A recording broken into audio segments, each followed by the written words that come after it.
One, two, three, and start. Hey, Edward, how are you doing? Good. How are you? The famous opening question. Good, Yeah. good as well. Today, I wanted to discuss about VPNs. Yeah. Um, we've been using OpenVPN a lot in the past for client implementations and so on, but recently we started using WireGuard a lot more. So yeah, let's dive into it. Yeah, I just looked up like when they released OpenVPN. So apparently it's already from 2001. So this technology is That's 23 years old. 20, 23 years old. uh, Um, oh, I don't think that it's like it's still well. They still update their crypto algorithms, so it's not that it's unsecure or something, right? So, but the no, protocol itself, like how you connect, it's all from a time long gone. yeah, absolutely. But due to that, it has a very wide install base. I think a lot Yeah. of people are using it. Um, So I think like I started using OpenVPN only a few years after it was released. I remember yeah.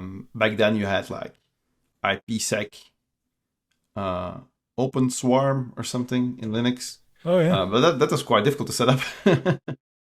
And then then I started using OpenVPN for my home network or something, just to test and to see how to make connection, and then have a server and then make a OpenVPN connection to see how it would be encrypted. Um, and then I think once we started working in companies, startups, we started to use something like OpenVPN server, or what's it called, like from OpenVPN.net. yeah, exactly. Yeah, the application server. The application server, yeah.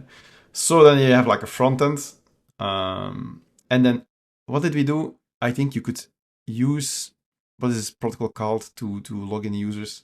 They had like some old protocol that you would have to use. It didn't support OIDC or SAML or anything. Like Radius or something like Radius, that. yeah, Radius, yeah. That was all it. So we would connect with Radius, right? Uh, so you would have a Radius server with your users to Absolutely. authenticate. Yeah. So this is how you did on user authentication. You still have to work with certificates, right? So you have a CA certified authority, what it's called, Signing it and all that. signing it. Yeah, Yep. And if you hosted it yourself, it was a pain in the ass to onboard people, offboard people, yeah, like all that stuff. Yep. yeah. So Sounds often you start with OpenVPN, then like this is a pain, so you use the paid version. Then you have to use Radius for. But then at some point, yeah, you people were like, okay, now everything is we have an identity provider, OIDC or SAML.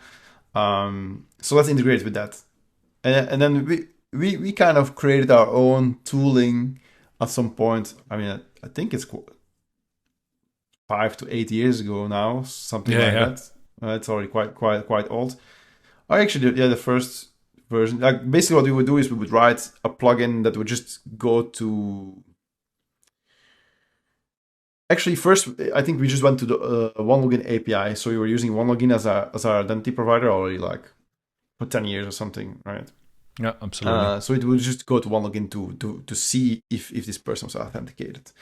But then at some point we were like, okay, but we don't want to deal with the certificates. We don't want to manage the certificates because we would still have to issue the certificates, and then they would kind of log in to the login module.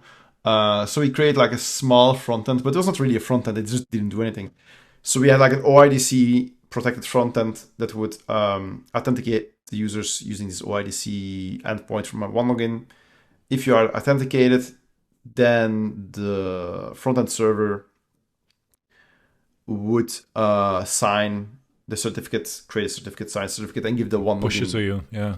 They give the OpenVPN config to the user. Then the user could log in. Well, could download, start a profile with a VPN client. Then it would get a login box, log in, and then it connects. But yeah, this technology is quite old, and it's slow. The connecting is slow, right? So like, That's a big difference with WireGuard. Like, yeah, the issue arises when you have to switch VPNs. Like, for example, we would set up a VPN per environment, because if you want full isolation, you need kind of a VPN per environment, because you would say, I need to be on the developer environment. I need to, let's say, want to contact MySQL. It's a private IP address, so I'm going to connect with the OpenVPN VPN. Now I can reach this MySQL server. But then later you want to maybe go to staging, because you want to test something on staging, and then you have to stop your VPN, start your VPN staging, and then like it takes forever. Like the authentication is very slow. Like I think like 5 or 10 seconds, and it doesn't really sound long, but when you have to switch multiple times per day, you know. Yeah, absolutely. Or you have to like create a hub and spoke architecture where you can connect to one, but that kind of defeats the purpose that you can hop between environments. Yeah, right? I'm not a big fan of that. No. I rather have isolation on a network level and no holes that you have to then punch through. So when you're testing your MySQL upgrade scripts or whatever, or like database, when you're changing tables and stuff like that, database migrations, and like you're connected to the wrong VPN, like stuff like that. It's just like nice boundaries as well. Exactly. Like if you have only one VPN, which is also a valid use case, these mistakes just tend to happen more because you always connect to the same VPN, and if you have to switch the VPN, like you're in a different network, because the DNS names are often similar. Absolutely, it's just one piece of the whole onion in layers. Yeah, I mean, it can still make sense to only have one VPN. I wouldn't say no, definitely bad practice or something. They're like, okay, you have a VPN, now you can also go on the developer network somehow. I mean, in some companies you had to like execute something. I remember like you execute something to get additional privilege. Yeah, or with like open the firewall so you could go to the developer network or something. So companies often have like, not everyone can access the production service or not the developer service, or like you can go on the VPN to access maybe some services that all the employees need to be on, but then you still want to indeed grant access. Well, it's just like super simple to do, to just set up two, in comparison to what you're mentioning now. That's more like for enterprise companies, I think, like to be able to do that, like just setting up two. Like when I set it up, in that case, I think it saved a lot of developers a lot of headaches as well, with not being setting up one, you mean? Yeah, like no, setting up two, basically.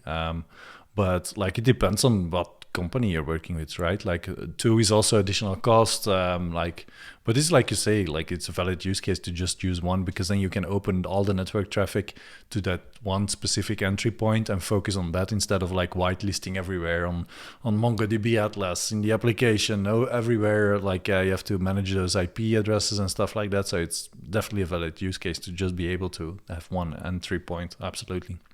Also with zero trust, there's an argument, okay, zero trust, so you can have access to the network layer, but I think it's zero trust. I mean, yeah, there's just multiple use cases. But since only a couple of years, I think, WireGuard has been added to the kernel, right? So I think the big difference now is with WireGuard that OpenVPN is like still software. You need to download the software and start the server, and then the server runs. With WireGuard, it's quite interesting. It's actually completely integrated within the Linux kernel now, so it is already there. The only thing that you need is some tooling to make changes to it, and then you can just see that once you do a manual implementation of WireGuard, okay, you have a server configuration, you have cloud configuration. Once you have these two things set up, connecting to it is not like key exchange that need to happen, or like with OpenVPN. It's just like boom, connect in 1 second or less than 1 second, and then you can start using it. And that's just the nice thing about WireGuard. Absolutely. The first time you use it, it's like, am I connected? Is it working? And also, I don't have the points here with me, but okay, more modern, faster, uses less resources. And also like the encryption algorithm is quite interesting. Like I was looking at those encryption algorithms. Like it uses a completely different encryption algorithm than the RSA keys. Yeah, so it's all more modern.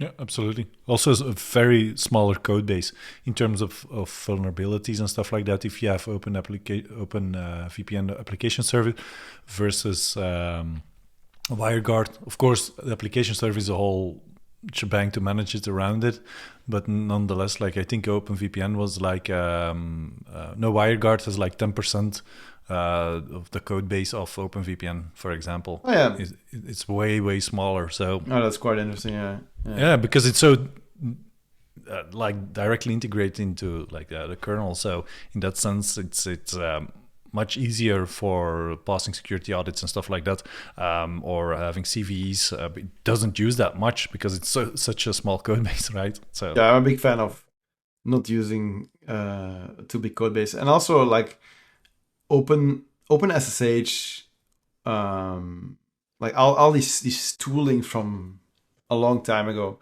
They all use the OpenSSL libraries that every year there's at least one vulnerability you have to upgrade, and so on and so on. I mean, maybe less lately, but I mean there were a lot of vulnerabilities, and this is like that they use a completely different algorithm. I find very interesting. Like just kind of what would you do if you start from zero? Forget about OpenSSL. Let's just think like how like what could be more secure or equally secure, and just not use these old libraries that have been written in C such a long time ago that might contain vulnerabilities. So that's I find very interesting. But what is obviously lacking is a good front end. So we start experimenting with Firezone, so which is one of the front ends. So they first had a free version that you could just install on an instance. So we tested a little bit with that. It integrates with OIDC, lets you download a profile just like we would be able to do with our OpenVPN setup. But they already sunsetted that product actually, so now they only have a SaaS product. It's a Y Combinator company, so they obviously don't really have much benefit in maintaining an open source free software product. If they are really like if their company is really, if the idea of the company is really to build a SaaS product. exactly. Yeah. Like the investor want to see some money in the end of the day as well, which is reasonable. Good, absolutely. We also have to pay our bills, like I'm not arguing that. There's then what actually disappeared now is like an easy version, just like we had with our OpenVPN front end, but which was not even a front end. So that will just be usable by our clients or ourselves. But what is really missing is just like if I have on-prem, if I want on-prem a VPN, not a SaaS product, or on Amazon, on Azure, and I just want to have it running very quickly. But I don't want to manage the users because WireGuard doesn't know about users. It just knows about a private key and a public key, right? So I don't want to manage the users. Users need to be able to download their config file easily using an identity provider, an external identity provider, something like Azure AD or OneLogin or Okta. I mean, it exists. There's definitely some software, but nothing that is easily set up on an instance. So in the last weeks, we spent some time on developing a product like that. So we just took like the ideas we had with our OpenVPN server, like the features that we were using there, and how that translate to WireGuard. And I already had this in mind a longer time ago, because even before I looked at WireGuard, but I was never I was like, I will never make an WireGuard equivalent that I did for OpenVPN, but this is just going to be too much work. Yeah. So then I started it, and indeed it was just too much work. It was too much work. No, absolutely. I was waiting for that cliffhanger. No, that's absolutely the case. There's it just doesn't do much. Exactly. I mean, with OpenVPN, you have a client, and indeed it's slow, but yeah, it's like it's going to give you an IP address. With WireGuard, it's like you already need to know what the IP address is of the client, because it doesn't really manage it. You just have like a concept of peers. So there's a lot in OpenVPN that actually is managed for you. That's not managed in WireGuard anymore. So if you want to create a client or UI, there's actually a lot of work that needs to be done. And if you want to make it like a product that you can just say like, it's a package, I install it, and now I should be able to start without entering like commands and looking how everything works. I just want to use WireGuard. There's another layer of work that you need to do, because there's things like, what is your default gateway interface? What is your host name of this server? What is like all these things that other software says, okay, here's our configuration manual, here's our installation manual. You need to define all these points. But what if you just want to like have something that just runs and that just works. It just works, because this information is already available on the instance. You don't really need to input like the interface that you want to use and all this kind of stuff. So what we did is we built the software that will just take the good defaults, which are changeable later on, can integrate with ORDC, so that you can have users. So it also has a local user database in case you don't want to use ORDC. And then you can then download your profile, and that's it. I mean, that's the first version. So the first version cannot do much. It looks even ugly, relatively ugly. I think it looks okay, and it doesn't need to do much, right? Like, it's the first version, and it actually does a lot. In that sense, if you see like what the basic functions are like, so in that sense, there's a lot there. It's just crazy how much code is necessary to write such basic functionality, but it's just because you need to manage everything yourself. The IP address space, the WireGuard is just like, I have a private key, public key on my server. That can be a peer, which is like a connection. This other peer also has a private and a public key. You have routes between them.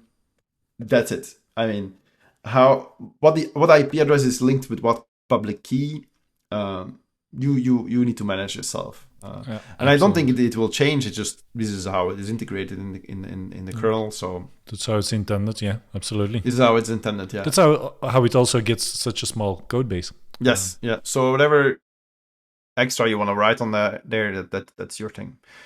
So we are planning to release this on Amazon Marketplace, AWS Marketplace, and the Azure Marketplace. So if you need an easy way to use a WireGuard VPN, you should just be able to like click, start it, and then you should manage see the front users. end. And manage users. So I was actually thinking, I have this latest development version deployed.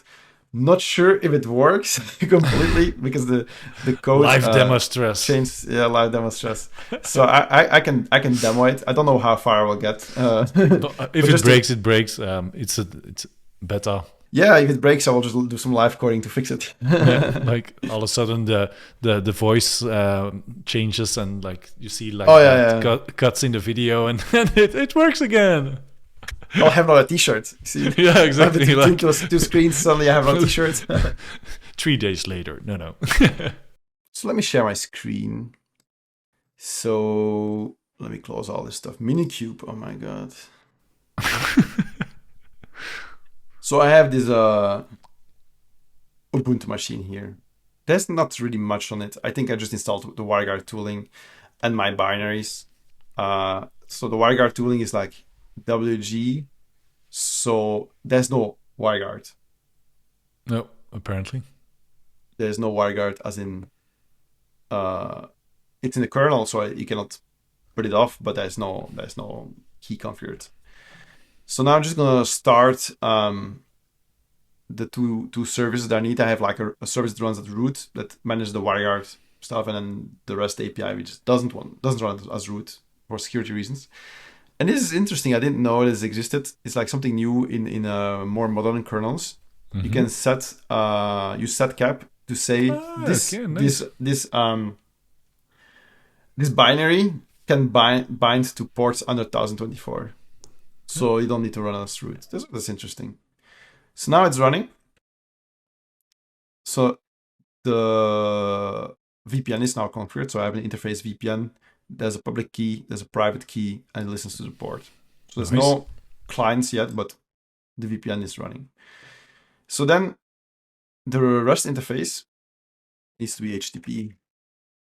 Yeah. So when it starts up, well, it's not going to allow everyone to just start up. So you need to get the code, just like in Jenkins. I got it from Jenkins.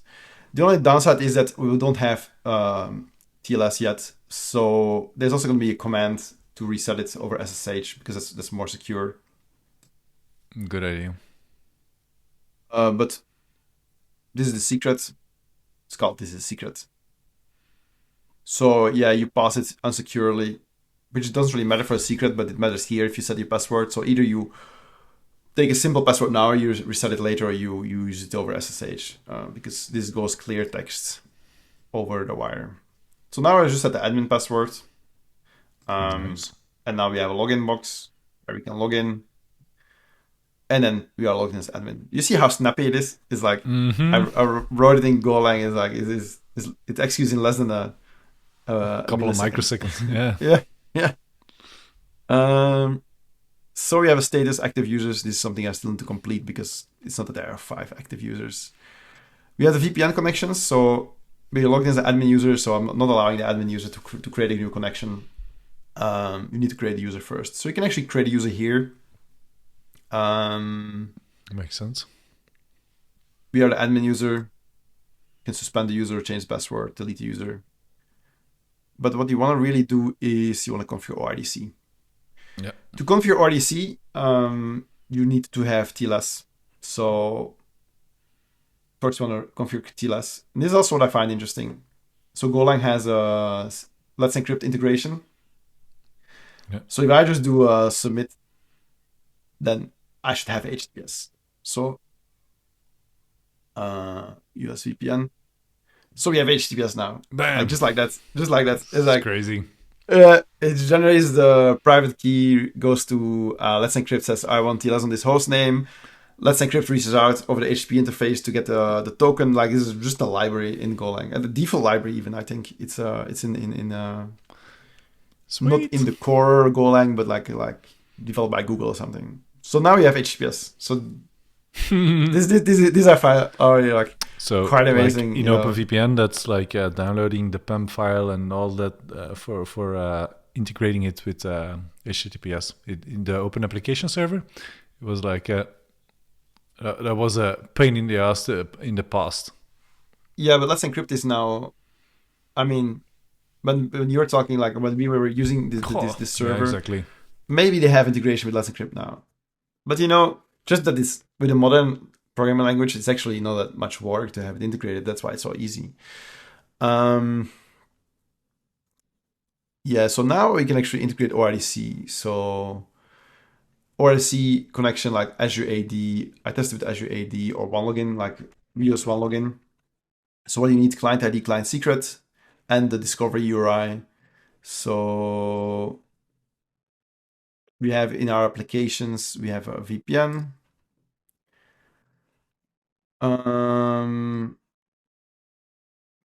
Just have to make sure that the token endpoint is paused for some reason, which I find interesting because even if you don't put it on post, the endpoint here, the well-known,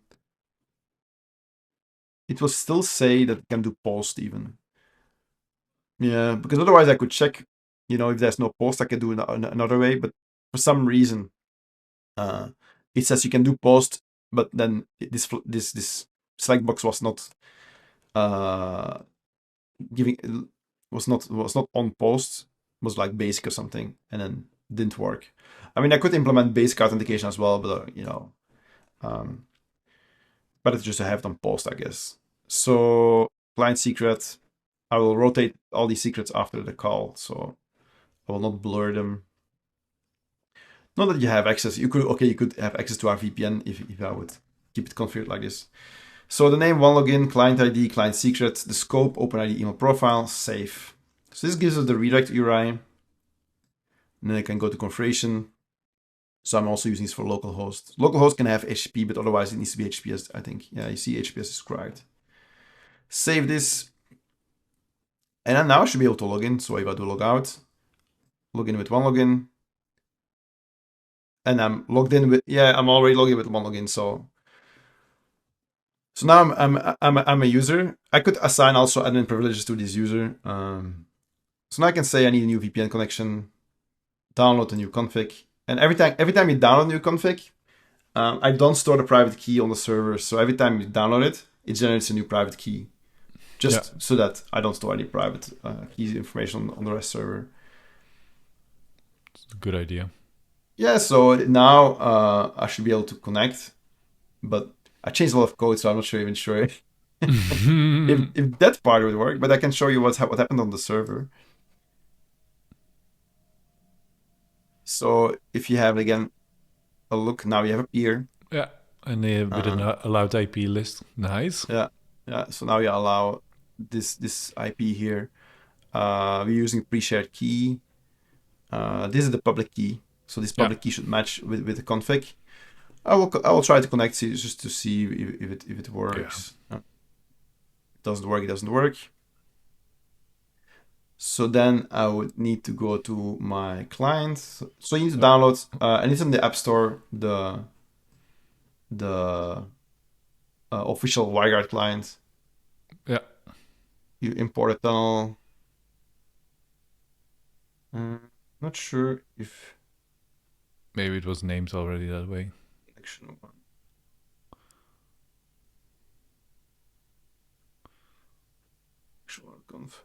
Oh yeah, connection one is here. So we can actually see that this public key here matches the public key here. Yeah. We are on this IP address, so this IP address is what is allowed. We don't do forwarding yet, so just something I need to test still. So we're just gonna create like a route to the VPN server, so we can ping one IP address. Yeah. For testing purposes, that's sufficient. So latest handshake now, so actually it works. See, because there's a handshake. Boom. So did you see how quick it connected? Yeah. I'll try. So I press activate, and basically it's connected. Yeah, and then it says latest handshake. So now I should be able to ping. Yeah, and I can ping this server. So one ping request to connect, like the duration, crazy. Yeah, it's funny. I didn't know that because I'm in Austin, Texas, right? So I didn't know that the latency between Austin, Texas, and New York. Oh no, Virginia, right? Because that's where you use North Virginia, yeah. 45 milliseconds. Like when you are in Europe, 45 milliseconds is like outside Europe. Yeah, exactly. That's like when I ping it, it was something like that. No, it was like 90, yeah. Or 90, yeah. Yeah, it's crazy like how big the United States is. Yeah. Absolutely, because like it's only half like the distance from like North Virginia to Belgium. It's like I don't think Texas is half of... Exactly, like Austin, Texas, halfway is like somewhere, Boston and a bit more north. You have like that's like halfway somewhere. It's crazy, right? Big country. Awesome. Yeah, it's 4 hours to fly to New York, and then from New York to London would be what, 7 hours? I don't know. Yeah, I think so. Yeah, so if you're a bit more north, then it's like halfway. I just looked it up. No Let's Encrypt for the open app for the access server of OpenVPN. Yeah. So yeah, those are the nice things, right? So like I removed all my config before, like there was no config. On AWS, you have endpoints that you can check, like what is your host name, what is your private IP address. There's code to check, like what is your default route that goes to the internet. So there's a lot of stuff that you can do, that the code can do for you, that you don't need to do. But yeah, you should be able to override it. So if I go back to our VPN server tab and I log in again as admin,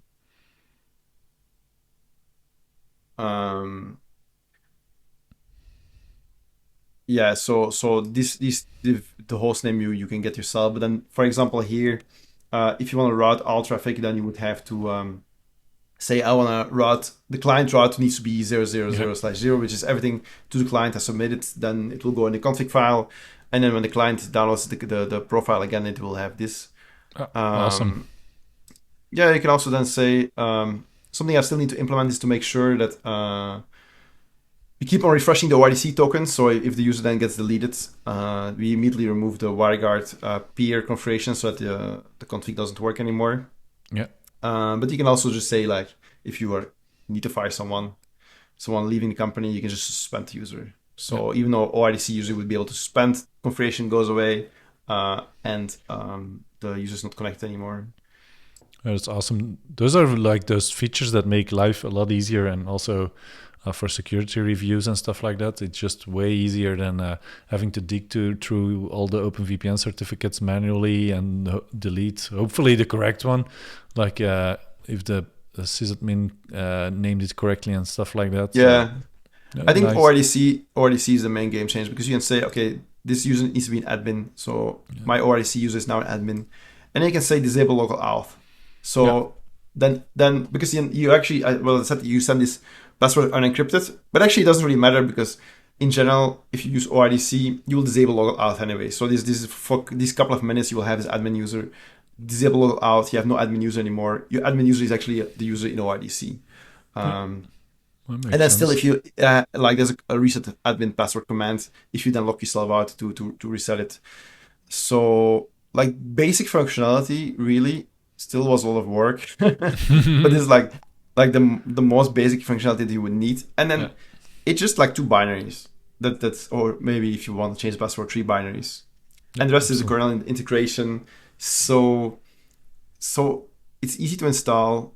There's no, compared to the OpenVPN, it's not a lot of code. It's fast. There's almost no dependencies. Future. Yeah, absolutely. Like even the front end has almost no dependencies. Like I'm this no dependency person, you know. It looks like it as well. No, just kidding. Where's my VS Code? Can I open like a new window somewhere?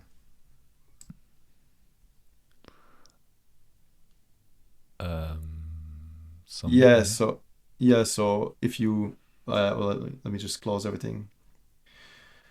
Close all.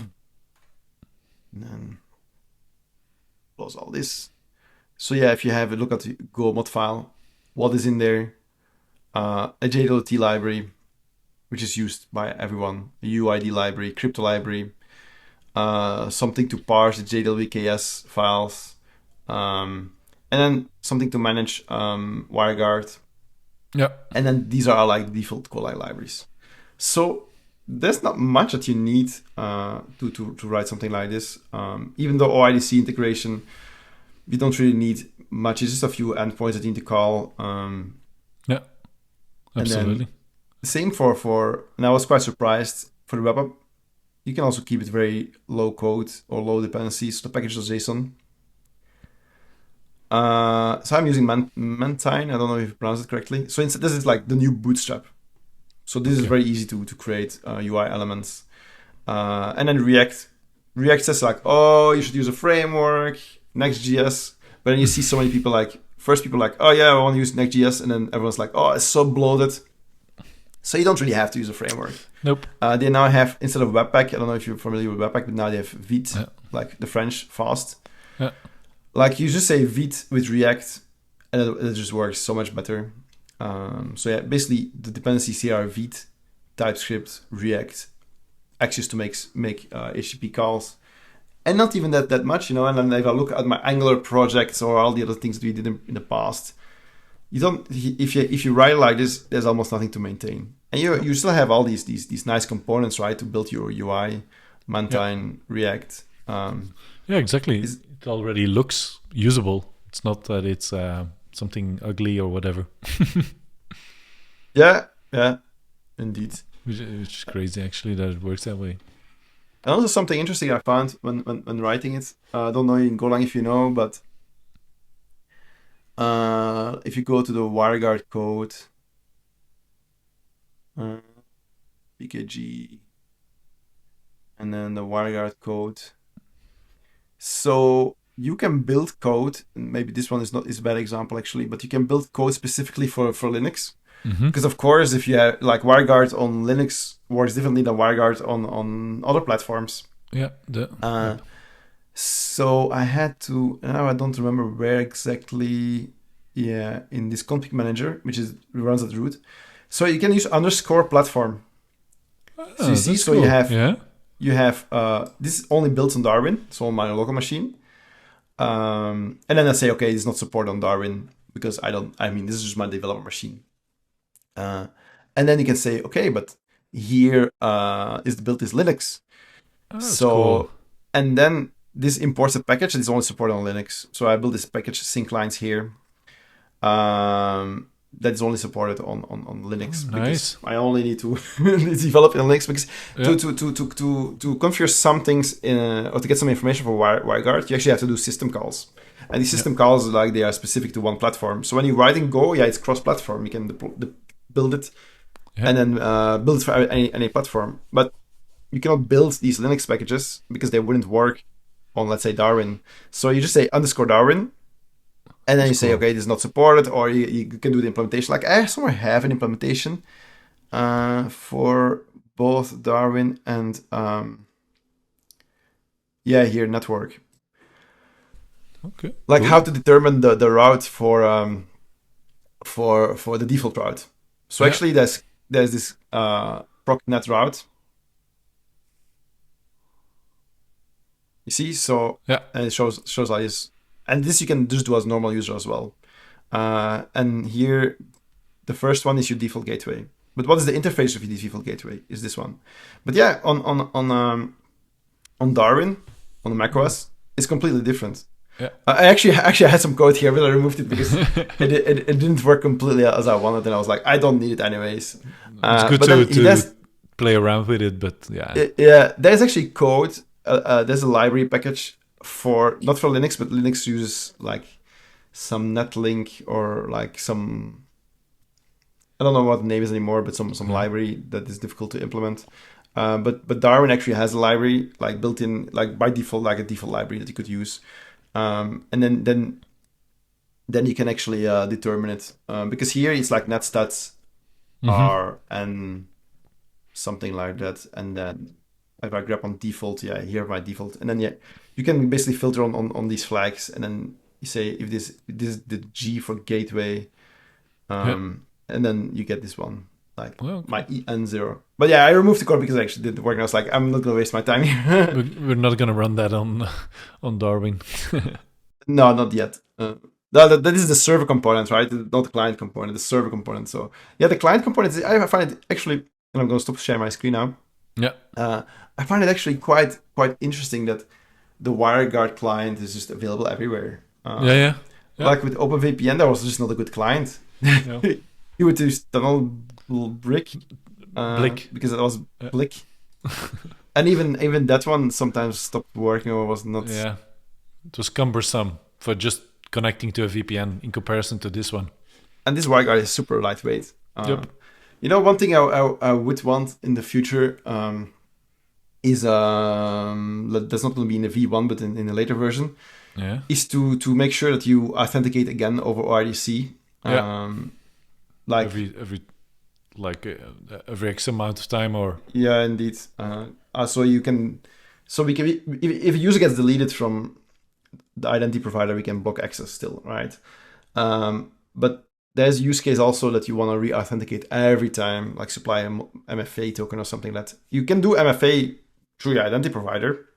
If you use one login, you have like support for YubiKey and for Authenticator. but maybe you want to have another layer where every time you log in, you want to provide either your login and password or even login password MFA or just MFA. And there's some different approaches. You can, like, I have seen other companies releasing their own client. But that could also be a way to just block access until you authenticate. So we'll investigate that in a newer version. I think the first version, is basically what you saw. Just download the profile, and we will be able to use it with our customers. Because the OpenVPN version, not ideal. And then sometimes what happens is like, okay, you run this OpenVPN version in a Docker container somewhere, then it crashes for some random reason. Yeah, like crashes, and also, like you can run this on a very, very small machine, like on a Nano or something. OpenVPN, the way we were running on small machines, but sometimes we just break for some random reason. I don't know what the reason was actually. Runs out of memory. Runs out of memory, yeah. Yeah, OpenVPN itself probably needs some memory. Yeah, WireGuard must be having a lower footprint because you can easily run it on what is it, Nano? Half a gig of memory? Yeah, something like that, yeah. Yeah, you should be able to run it like that with a few clients, as long as you don't have a lot of traffic, I guess. No, yeah, exactly, because then maybe you hit the bandwidth limit of the machine itself. But yeah, and also, everything runs on ARM64, right? So this machine that I spin up is an ARM64 machine. Yeah. So cool. Because you have ARM64, so the price benefit as well. So I don't know. Maybe you should quickly look it up. I don't know. Does OpenVPN support ARM64? It should be, no? I don't know actually. They support. Yeah. Now available for ARM64. Yeah. It is available. The access server. No, it supports ARM64 the access server. I just went to the website. Okay, in that. Yes, it's. Yeah, I think we are just not very up to date anymore on OpenVPN access server because we have our own access server. Yeah, we kind of let that be. Yeah. But yeah, I think it's for our customers it's a great alternative to the OpenVPN access server that we have, just to be able to quickly connect. Not only for our. Yeah, once we publish it on the marketplace, anyone can use it. I mean, if you just want to, I think we are going to make a free version, right? Yep. Yeah, with a couple of users. If you just want to have a small instance, personal instance Nano with one, 2 or 3 users, I think we'll see. You just spin it up. Like how quickly was it configured, right? So like you configure it in a few clicks, and you have it running. You download your profile, you connect, boom. Exactly. That's how it should be. That's why it should be. That's why they started with it. Yeah, exactly. And that's not like the other VPN products. I mean, they are great products, but it all starts with like, this is our installation manual, Yeah. And then I think why are so many people still using Jenkins? Because with Jenkins is like the same login screen. Like give the token, boom, you have Jenkins. Yeah. You see what I mean? It's not like it's just easy. Here's this configuration file. Fill out all the information up front. Then we will launch the UI, and then it should work. Now it's just like, okay, the UI, connect to OIDC, enable HTTPS for UI. Yep. And add users, log in with users. But especially those things, like the basic functionality is already there for what we use it for. All the rest are going to be improvements. We can also do like a call out for people. If you see features missing or something like that, let us know. Yeah, what features do you want? What are you looking for? Yeah. Exactly. So that's also important because we developed it from our perspective, how we use it day to day. So let us know if you use it differently. Yeah, also a good question is like what enterprise tooling are you using that you maybe are looking an alternative for that is just too expensive? Because if I looked at like the only reason why we run our own OpenVPN access server was that it just became too expensive to run it, right? The access server. I mean, you have old technology, but then you also have to pay the license, and I wouldn't mind paying the license if everything would work. But if it then takes so much time to configure and then doesn't work, then it's low effort to just create something yourself.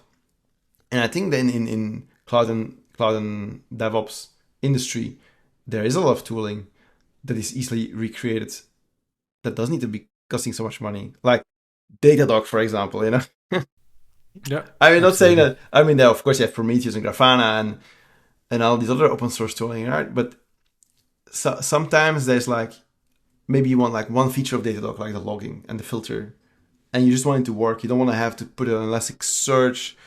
Why do you even need Absolutely. Elasticsearch? Like you could have just, I don't know, like create a single file somewhere with a log, or like just put the files in a tree, like exactly the same way ELS does it, right? ELS doesn't have Elasticsearch running for CloudWatch logs. They just have the files in a tree and you just query it.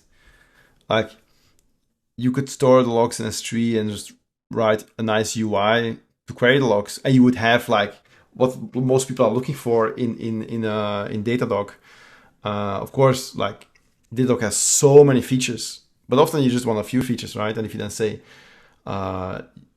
like you don't have to pay what was it that it's a big customer of Datadog, Like 10 million or something like that. Yeah, it was 10 Coinbase. million in Yeah. a quarter.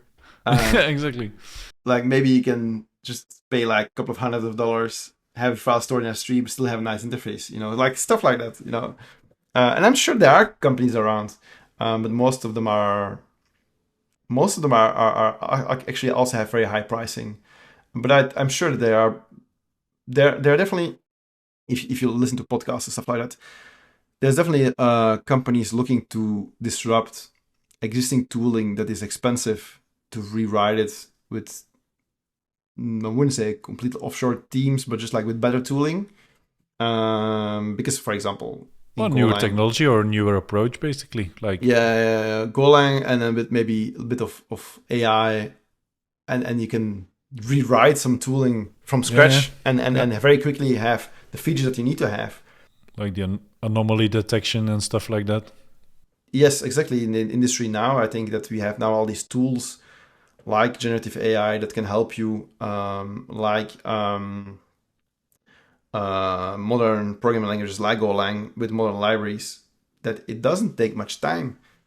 In a couple of weeks, you have your MVP ready of some really expensive tooling, like Yeah, but only parts of it, because most of the time it's expensive because you need OIDC. Oh yeah, then it's enterprise version you need. You need stuff like that. No, that's what I don't like. It's like an OIDC implementation is so easy technically. It's just like the feature that all enterprises need. exactly. And that's why they put it in there. Like, and then that stuff like shouldn't do that. But I think stuff like the market, like Datadog is one example. It is ready to be disrupted, definitely. Like if I look at the features that people use in Datadog, they use such a small subset of features that it's actually not that much time to rebuild. For example, like you have the VPN, you have Datadog. Yeah, what else is there? I mean, it's basically all the tooling that people use. Like, actually, what people do is they say, I don't want to run Datadog, so I will run the open source alternative. But the open source alternative is not always great. It's like Prometheus, Elasticsearch, and Grafana. it's also very it just bloated. gets so bloated. And then it takes, and then they have the DevOps engineer, sometimes offshore, and then the DevOps engineer is going to implement it.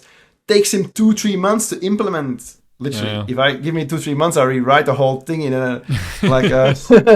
in myself, like I don't like with the features that the customer wants. You see what I mean? So it's like you don't need 2-3 months to implement some open source. I mean, yes, like obviously, obviously, but it's not the fault of that person. Exactly, right? exactly. There's just so many bells and whistles that are not needed all the time. Yeah. And if you then go back, like, what exactly do you need? And then sometimes just the logging in the cloud provider is the solution. But if that is not the solution, there should be some other companies. They're saying like, and I'm sure they are. It's just not easy to always find them. Like we can give you the same what you're looking for, just at a very very low price point. And if they are not there, then they will be there over time because. Or like the VPN, run it themselves, basically. Yeah, but the VPN is something that you always have to run yourself, right?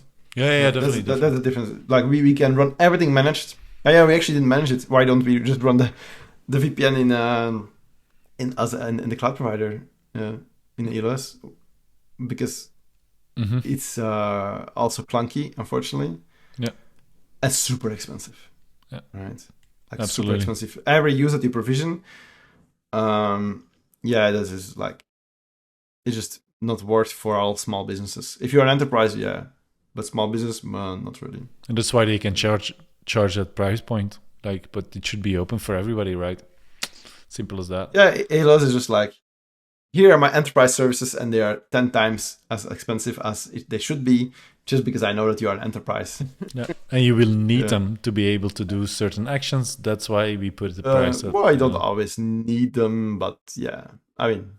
Well, like the VPN in like a lot of, maybe they have like Palo Alto machines or whatever. Yeah, there's definitely a lot of VPNs on the marketplace, but they are also not cheap, and they also exactly. You then need to get a license from these vendors, and these licenses are quite expensive. And then you have to often you have to contact them. I don't know about Palo Alto VPN, but often it's like, oh, you need to contact them. Like pricing, contact us.